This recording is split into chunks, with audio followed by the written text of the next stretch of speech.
And from in our design tool, we have a couple new icons here on the left that really make it clear which task you are going to perform.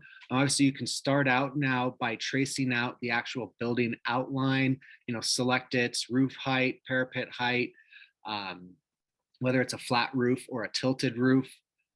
Next would be to include the keep outs or obstructions. We have some additional flexibility now to draw either freeform, rectangle, or circle obstructions. You can assign each obstruction a height as well as a setback value. You can also create walkways or breaks in the array for any existing conduit paths, or again safety or access walkways. So this is pretty similar to what we had before. Again, just enhanced capabilities with the keep outs. And now you can continue to model the building. You can draw out the different roof facets. Again, whether we'll start here with the flat roof, you can adjust the actual boundaries, making sure you're right within the actual roof boundaries. You can draw the outlines for either, again, flat roofs or tilted roofs. I'm just going to add one more flat roof facet here. Again, I can customize the actual roof height and parapet height for the 3D model. And I'll just draw the pitched roof here. So I just have to draw each side, assign its roof tilt and height.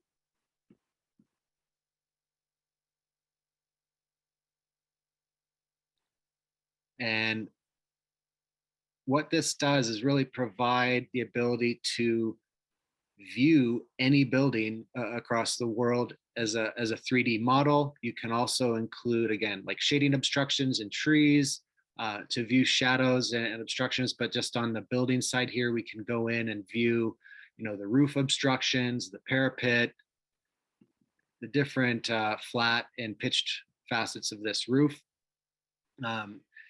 And then now I can go back and just add my PV arrays. So I can add a flat roof array and I'll add a tilt roof array as well, just for example.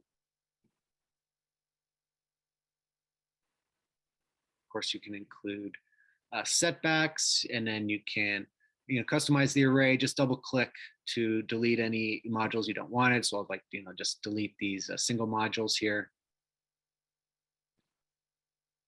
Now I'll just switch to a flush mounted design for this tilted section of the roof. I know it's facing north. I'm just doing this for demonstration purposes here.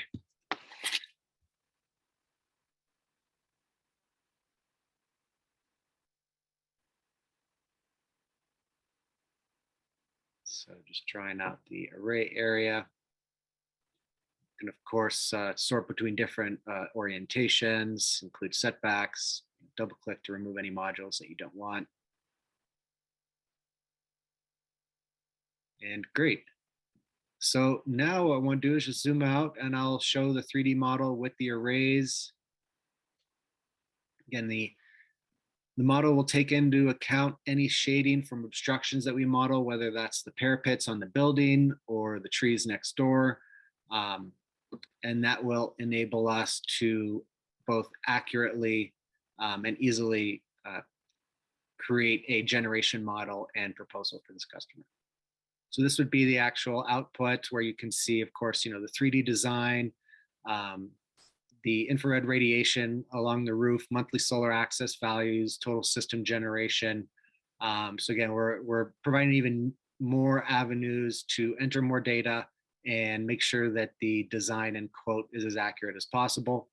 So we're really excited about these new features, and we'll certainly look forward to any feedback or questions that you have on these new features.